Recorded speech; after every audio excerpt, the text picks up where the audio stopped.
O Instituto Butantan, aqui em São Paulo, anunciou a criação da Butanvac, a nova vacina candidata contra a Covid-19.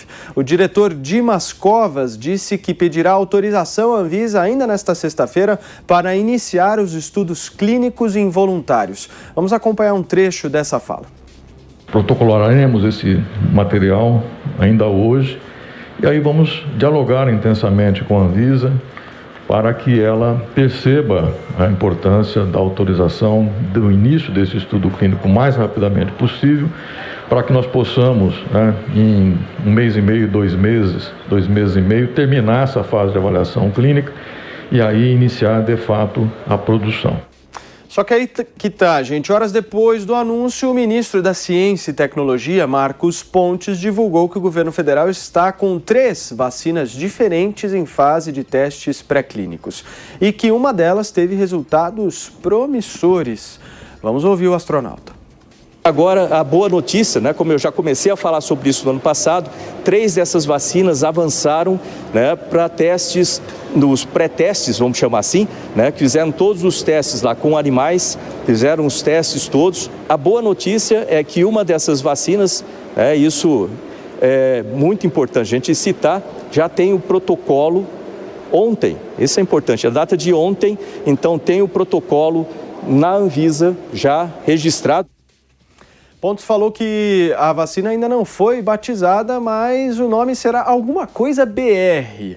Perguntado sobre a coincidência do anúncio acontecer no mesmo dia que a divulgação do Butanvac, o ministro disse que, abre aspas, isso não tem nada a ver, fecha aspas.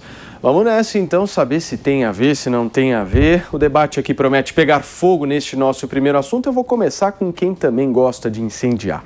Paulo Figueiredo Filho, eu quero saber o seguinte, meu querido. Qual das duas aí você sentiu mais firmeza? Paulo, você sabe que eu tenho como característica pessoal, eu não gosto de politizar o assunto de vacina. Então eu queria começar chamando a atenção, a primeira coisa que me chamou a atenção nesse anúncio é o que diabos as autoridades estão fazendo anúncio público, em cerimônia, aglomeração. As pessoas não podem sair para trabalhar, mas os políticos podem fazer cerimônia pública. Eu estava comentando no Jornal da Manhã essa semana, na quarta-feira e na semana passada, na sexta-feira também, o governador João Dória, toda vez que tem alguma coisa de vacina para entregar, ele faz uma cerimônia com fanfarra. Estava vendo o secretário de saúde dele a, meio metro dele, todo mundo junto. Eu não entendo qual o objetivo disso. O objetivo é político, é de aparecer, então não é a saúde da população. Essa é a primeira coisa. Segunda, em relação à vacina, parece que todas essas vacinas ainda estão em fase preliminar, A Butanvac, os testes, se eu não me engano, começam em abril.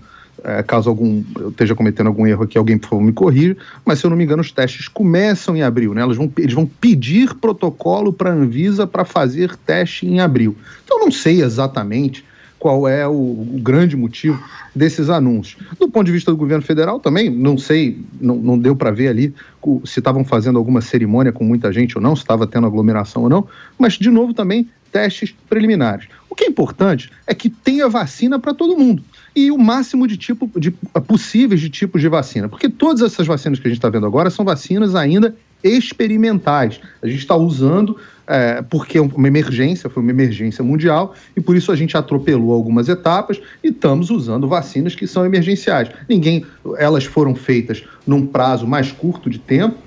Que bom que foram feitas num prazo mais curto de tempo, a aprovação, os testes e tudo mais. Ninguém sabe ainda os efeitos no longo prazo, ninguém sabe o efeito em todos os grupos. Então, todo mundo que tomar a vacina tem que fazer uma análise de relação custo-benefício. No mais, esse negócio de ficar brigando com vacina de Dória, vacina de Bolsonaro, vacina de fulano, vacina de Beltrano, isso não interessa. O que interessa para a população é ter o máximo de opções possíveis e, quando você tiver essas opções, que cada um tenha o máximo de informações possível para escolher qual vacina que vai tomar. Perfeito, e Paulo, se vai tomar. Perfeito. Amanda, e aí? O que você achou dessa divulgação horas depois feita pelo governo federal? Sabe que eu acho que quem usou a melhor palavra para descrever isso foi até num bate-papo, Paulo, você acompanhou também no nosso WhatsApp do 3 em 1, o nosso produtor Vinícius definiu como constrangedor. E eu acho que é isso mesmo, O Dória, ele montou todo um palanque, aí eu discordo um pouco do Paulo, eu acho que essa comunicação é eficaz, é efetiva, é transparente e honesta com a população, obviamente guardados os devidos protocolos de segurança, de máscara, distanciamento, etc. Mas é importante a população saber que tem uma vacinação brasileira que nos dará autossuficiência, que nos dará autonomia no desenvolvimento e na produção de vacinas. É uma fronteira importante de ciência e tecnologia que se cruza, que se atravessa. E o governo de São Paulo sempre teve essa visão e sempre agiu por isso. Foi o primeiro a aplicar a vacina, apostar na produção de vacinas com a Coronavac, em parceria com a China, e depois agora foi o primeiro a fazer o anúncio. E o interessante é que o ministro Marcos Pontes, eu já tive a oportunidade de entrevistá-lo 3 vezes nos últimos meses, e ele de fato sempre foi um grande entusiasta também de desenvolver uma vacina brasileira. E de fato o Ministério de Ciência e Tecnologia apoiava ali, como ele disse na coletiva, uns 15 projetos. Só que ele acabou ficando a reboque do Dória porque anunciou isso numa cerimônia totalmente improvisada, horas depois do governador de São Paulo, uma coisa constrangedora, com o ministro da Saúde ao lado, um Zé Gotinho ao fundo, no meio de um hall. Quer dizer, foi uma coisa, ficou claro que eles estavam a reboque de São Paulo. Até conversando com uma fonte do governo paulista, me definiu assim: São Paulo faz e Brasília vai atrás. E ficou com esse jeito. Mas, dito isso, as duas iniciativas são muito importantes. De fato, essa vacina de Ribeirão Preto até parece que já tem um protocolo na Anvisa. Na Anvisa, essa vacina de Ribeirão Preto está mais avançada, porque a Butanvac sequer teve o protocolo pedido para iniciar as fases de testes clínicos. E a vacina de Ribeirão Preto, anunciada pelo Ministério de Ciência e Tecnologia, já está nessa fase.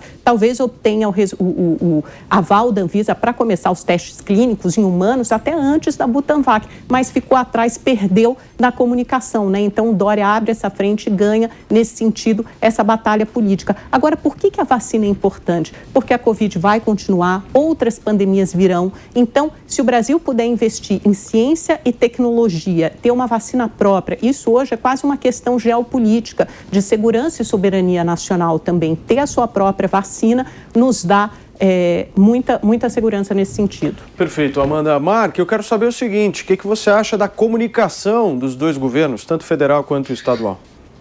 Primeiro, Paulo, deixar claro que são duas excelentes notícias. E já quero começar apontando uma contradição do discurso da minha querida Amanda, né? A Amanda se contradiz. O governo João Dória fez um grande palanque, ela acha importante essa comunicação, mas quando o governo federal faz o mesmo, ela já discorda. Então, se o Dória fez, está tudo certo. Se o Bolsonaro fez, está tudo errado. Então, para mim, é uma contradição. Ou é bom ou não é. E o peso da medida tem que valer para ambas as comunicações, viu, Amanda? Mas vamos lá. Essas vacinas, essas candidatas a vacinas, esses estudos, porque é isso agora, são estudos, são excelentes notícias para o Brasil e são vitórias dos técnicos, dos cientistas brasileiros. Neste momento, o Brasil pesquisa pelo menos 15 imunizantes e é isso que nós temos que comemorar. Vacina não tem políticos de estimação, nem Dória, nem Bolsonaro. Então, nós temos que comemorar os estudos que aí estão. E aí, a mídia retratou, como a Amanda colocou agora, que é a tendência geral das manchetes, o seguinte: o governo federal foi a reboque de São Paulo, que é a estratégia que o governo de São Paulo vende para os jornalistas também. Veja, isso não é verdade, porque o estudo de Ribeirão Preto, inclusive está no interior de São Paulo, é da USP, é vinculado à USP, que é uma universidade de São Paulo, já está muito mais avançado. As primeiras matérias da imprensa sobre a vacina, que tem nome sim, ela se chama Versamune, são de maio do ano passado. Em novembro do ano passado, o Pazuello, então ministro da Saúde, e o Pontes estiveram no campus da USP em Ribeirão para visitar as instalações e ver como é que estava o estudo da vacina. Então essa vacina já tem história, está sendo pesquisada há muito tempo, então não foi uma coisa criada de improviso só para anunciar e rebater uma possível fala do Dória. E a do Instituto Butantan também é uma excelente notícia. O Butantan, que é um instituto de excelência, tem mais de 100 anos e é um instituto do povo brasileiro. Tanto a USP como o Butantan são pagos pelos pagadores de impostos do país. Então não tem Dória, não tem Bolsonaro. Quem está financiando essas pesquisas, em boa parte, somos todos nós, né? E a do interior de São Paulo, inclusive, é uma parceria com um laboratório privado, que é excelente. A ciência brasileira tem que, inclusive, aprimorar nisso. Tem que ter investimento privado em pesquisa, em ciência, para a gente poder avançar um pouco. E a do Butantan é ótima porque utiliza uma tecnologia da vacina da gripe. O Butantan já tem expertise nisso. Vai ser muito mais barato produzi-la e ela promete ser ser também fácil de manusear. É isso que a gente precisa, de estudos que avancem bastante e que a gente chegue à vacina e não defender Bolsonaro ou Dória nesse assunto. Muito bem, já pediram a palavra aqui a Amanda e o Paulo. Vamos começar por você, Amanda. Só para pegar uma carona aí no que o Mark falou no final, essa parte do custo é muito interessante. Eu até conversei com alguns epidemiologistas, infectologistas sobre a vacina do Butantan. Ela pode custar até 10 vezes mais barato que o que aproximadamente custa a vacina de influenza em relação às vacinas de Covid. Então, essa parte do custo é muito importante. Na verdade, que vai financiar esses estudos são os impostos dos paulistas, né, de todos nós, porque o Instituto Butantan vai bancar 100%. Aí até perguntei para uma fonte do governo paulista e me disse que com a Coronavac, nós gastamos cerca de 80 milhões, né? As fases 1 e 2, que são aquelas primeiras fases em humanos, são fases mais rápidas, são mais baratas. A fase 3 é a mais cara, né? Mas por você já ter uma estrutura de testes no Instituto Butantan, é possível que custe menos que 80 milhões. Nessas entrevistas com o Marcos Pontes, é verdade, como o Mark disse, que o governo federal, principalmente através do Ministério de Ciência e Tecnologia, isso tem a ver com uma característica pessoal do ministro Marcos Pontes, sempre deu muita importância e sempre apostou no desenvolvimento de uma vacina brasileira. O que eu chamei a atenção, Mark, foi para o erro do governo de não tornar isso uma política de governo, né? De não endossar. Então, eles sim deveriam ter feito um grande anúncio e bater bumbo para o pedido de aval na Anvisa para o início dos testes em humanos, dos testes clínicos. O que foi de improviso foi essa cerimônia do Marcos Pontes no meio de um hall com o ministro da Saúde, poucas horas depois do Dória. Então, isso tem a ver com o fato de que o governo federal nunca assumiu por excelência uma política de vacinação. Ele foi obrigado a mudar o discurso e agora engolir a vacina quando ela se tornou uma realidade. Paulo Figueiredo, já vejo que você discorda da Amanda. Como é que você pode dizer que o governo brasileiro não assumiu como uma política a vacinação se o Brasil é o quinto país que mais vacina no mundo, disparado, o país que mais vacina na América Latina? Não dá para dizer uma coisa dessa, né? O que, na verdade, essa discussão é quem faz mais fanfarra. E eu abri o meu comentário dizendo o seguinte: isso não é hora de fazer fanfarra. Eu acho um desprezo à população brasileira. Se uma senhora não pode abrir o seu salão de beleza e fazer uma unha numa pessoa, por que o governador, ou o presidente, ou quem quer que seja, pode fazer fanfarra? Para anunciar para a população que está tendo vacina? Faz por Skype, faz por, sei lá, não está todo mundo tendo que ficar trancado em casa? Uma fanfarronice de político pode? Então, falso dizer que o governo brasileiro não adotou política de vacinação. Não é questão de opinião, só você olhar os números, quase 17 milhões de vacinas aplicadas, o quinto país que mais vacinou do mundo, não dá para dizer que não tem política de vacinação. Segundo, esse negócio de, São Paulo vai na frente, o governo vai atrás. Que o governador de São Paulo é mais fanfarrão que o presidente, isso aí eu acho que está fora de discussão. Todo mundo sabe, é um dos maiores fanfarrões do Brasil. Agora, e o terceiro ponto que eu achei em relação à questão do custo da vacina, desculpa, o custo da vacina é muito importante. O custo da vacina é absolutamente irrelevante. E eu sei que pode parecer chocante eu dizer isso, mas como economista eu trabalho com custo de oportunidade. Então é o seguinte, 80 milhões, 100 milhões, 200 milhões, o que é isso? Meia hora de São Paulo parado vale mais do que isso. Então, eu estou falando do Brasil inteiro. Então, no final das contas, gaste-se o que for gastar em vacina, desde que elas deem resultado. E nesse ponto, eu acho ótimo que se abra mais frente. Só queria complementar dizendo o seguinte, essa discussão de quem faz mais fanfarra ou quem faz menos fanfarra não contribui com o objetivo que eu acho que deveria ser o objetivo da imprensa atual, despolitizar a questão do coronavírus e da vacina. Vai lá, Mark. Não, rapidinho, só a Amanda colocou lá os dados que o povo de São Paulo vai pagar as vacinas. Primeiro que tem pagador de impostos, viu, Amanda? Então, o Brasil todo paga. E daí, se você for colocar na ponta do lápis, o estudo, inclusive, divulgado pela Rádio Bandeirantes hoje, mostrou que 95% do caixa do Butantan é custeado pelo governo federal, que compra lá vacinas e soros para distribuir pelo SUS para todo o Brasil. Então, veja, mas é uma bobeira discutir isso. Não me interessa se quem vai pagar a conta é o paulista, ou o goiano, ou o paranaense, ou o maranhense. Nós temos que resolver o problema. Então, nós temos que sair dessa discussão. E quando o Paulo fala sobre despolitizar, esse tem que ser um mantra dos políticos, da imprensa e de todos nós, para que a gente possa avançar de fato. O importante é ter vacina de boa qualidade.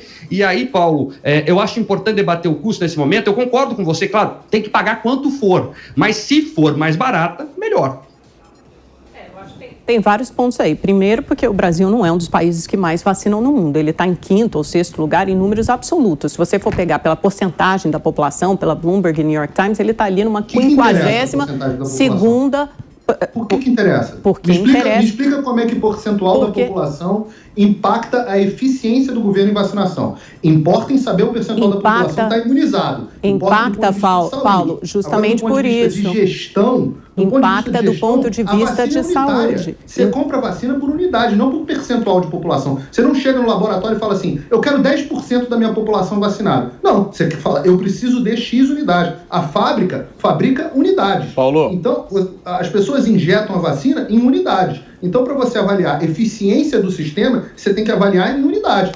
Percentual da população, Paulo, Ilhas Seychelles é o primeiro do mundo. O que interessa? Vacinou, sei lá, Paulo, por favor, pessoas. só deixa a Amanda concluir o raciocínio dela, em seguida eu passo para você. Para um país, por questões de saúde, como você disse, é óbvio que interessa a porcentagem da população vacinada. Se o Brasil só imunizou 6,6% da sua população, isso quer dizer que até ele atingir uma imunidade de rebanho de 70% da população, ainda vai levar bastante tempo, provavelmente no final do ano, muito diferente de Israel, muito diferente dos Estados Unidos, muito diferente do Chile. Alguns países maiores e outros menores, mas que tiveram uma política de vacinação acertada, de comprar antecipadamente vacinas. E quando você fala em custo de oportunidade, foi justamente o que o governo federal não teve visão, não comprou vacinas com antecedência, tampouco investiu no desenvolvimento de vacinas brasileiras. O ministro Marcos Pontes tem que ficar catando dinheiro em todos os ministérios e fazendo remendos no orçamento do Ministério da Ciência e Tecnologia para conseguir investir nessas fases. Mesmo assim, são as fases pré-clínicas, que são as mais baratas. Ele não tem dinheiro para investir agora nas fases clínicas,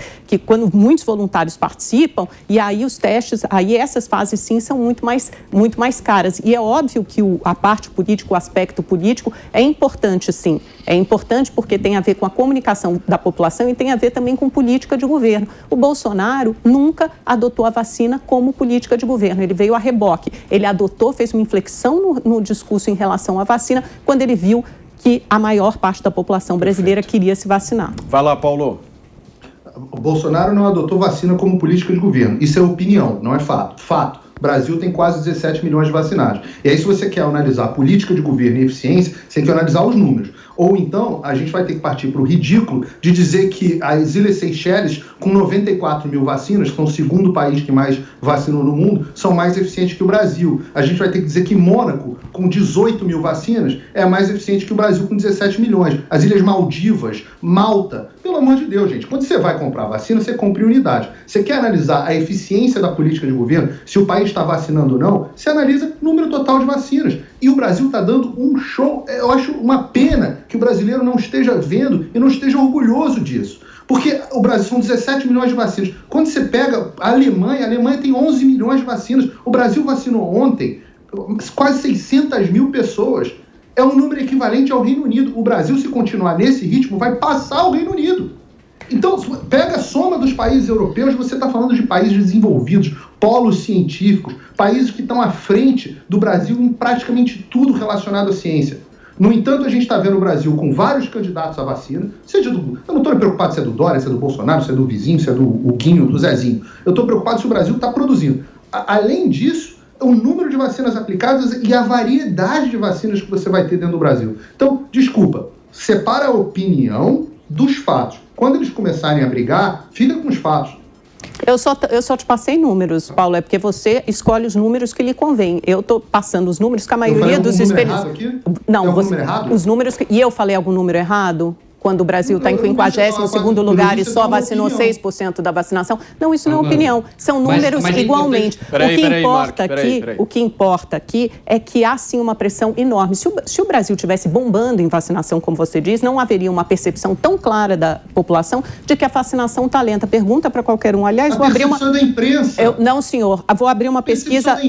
Vou abrir uma pesquisa da Exame Ideia Big Data de hoje e vou te passar... A impressão, Amanda, porque a imprensa... Os governadores... Você não sabe, é verdade, exemplo, Amanda, Mark, que a União Europeia, nesse momento, está sendo criticada por ter lentidão na vacinação. É verdade. Estão brigando, inclusive, com o Reino Unido, porque o Reino Unido está mais avançado. É verdade, a União Europeia... Exato. Sempre foi exemplo nos seus comentários. E mas veja, e daí? quando interessa para a imprensa, se usa números globais. Agora, manchete de 3 horas atrás, a China ultrapassou os Estados Unidos na vacinação. Eu não confio no número da China nem que a vaca tussa, uma ditadura sanguinária. Mas, pois bem, quando interessa a imprensa, estão vendo a manchete aí, dá um Google, que a China ultrapassou os Estados Unidos no número de vacinação diária. E aí usam números globais. Bom, já que vocês querem tantos números... Todo mundo fala, por exemplo, muito bem, Amanda, da questão de Israel. Israel tem o tamanho do Ceará, tem cerca de 8 milhões de habitantes. Gente, claro, o Brasil, olha, por mais que vocês tentem... Se vocês falarem ao mesmo tempo, ninguém vai entender. É que eles me interrompem, não me deixam acabar. Se vocês quiserem vender a ideia de que o Brasil está bombando na vacinação, fiquem à vontade. Mas se fosse esse o caso, a impopularidade do Bolsonaro não estaria tão alta, os governadores e os prefeitos não estariam reunidos hoje de manhã com o Rodrigo Pacheco para pressionar justamente por mais vacinação. Bolsonaro também estava na reunião. A reunião foi com o Rodrigo Pacheco. Depois o Bolsonaro foi na casa do presidente do Senado para saber como havia sido essa reunião. O Bolsonaro não tem interlocução. O Bolsonaro não tem interlocução com a maior parte dos governadores. Ele estava na reunião do Mercosul nesse momento. Ele não tem interlocução com a maioria dos governadores. Por isso ele precisou colocar ali alguém, um mediador, no caso o presidente do Senado, Rodrigo Pacheco, para conversar com governadores e prefeitos que tenham nítida percepção de que a vacinação está lenta. O PNI, o Programa Nacional de Imunização, tem capacidade para vacinar pelo menos 1 milhão de pessoas por dia. Está vacinando 300 mil. Aqui na pesquisa Exame Big Ideia Big Data de hoje, para 77% da população, a percepção é de que a vacinação está atrasada. Apenas 13% dizem que está no prazo adequado. Então, é uma percepção da população que tem impacto direto na popularidade do governo Bolsonaro e é por isso que ele está respondendo com tantas medidas e inflexão no discurso. São fatos. A tese é que o Bolsonaro está com a vacinação atrasada, não é baseado nos números, é baseado na percepção das pessoas. Ou seja, é baseado, em vez de você se basear no caráter objetivo do fato do Brasil ter vacinado quase 600 mil pessoas nos últimos dias, por dia, você está se baseando na opinião dos governadores e prefeitos, que são, em sua maioria, oposição ao presidente. Você mesmo disse que o presidente não tem boa relação com a maioria dos governadores. Para a política, o que importa é a percepção da população. Quem vacinou mais que o Brasil? Eu quero saber assim, quem vacinou mais que o Brasil ontem? Me diz aí. 50 países estão na frente em proporção. Os Estados Unidos, onde você mora, vacinam 2,5 milhões de pessoas por dia. Né? A vacinação acelerou muito. Isso. Todos os 50 países que estão na frente do Brasil em porcentagem da população, vacinaram em porcentagem da população mais do que o Brasil. Isso quer dizer, sabe o quê, Paulo? Que eles vão sair dessa crise... Uma pessoa é mais de 600 mil do Brasil? Não, isso só quer dizer que esses países vão sair da crise de saúde e de economia antes do Brasil. Só isso. Deixa eu falar uma coisa para vocês. Que é ideal, só para terminar, Paulo. Por favor, ninguém está dizendo aqui que é ideal o ritmo de vacinação no Brasil. Claro, quanto mais rápido for, melhor. Temos que lutar para ir mais. Mas o contexto é importante, Amanda. O mundo sofre com falta de imunizantes. O mercado não consegue entregar. A Pfizer está sendo processada por vários países da União Europeia porque não entregou o que ela assinou em contrato. E é um problema do mercado, não tem insumo. É escala, é oferta e procura. Veja, é a culpa do Bolsonaro também. A vacinação está atrasada na União Europeia? É isso, é um problema mundial. Temos que encaixar o Brasil no contexto mundial, Amanda.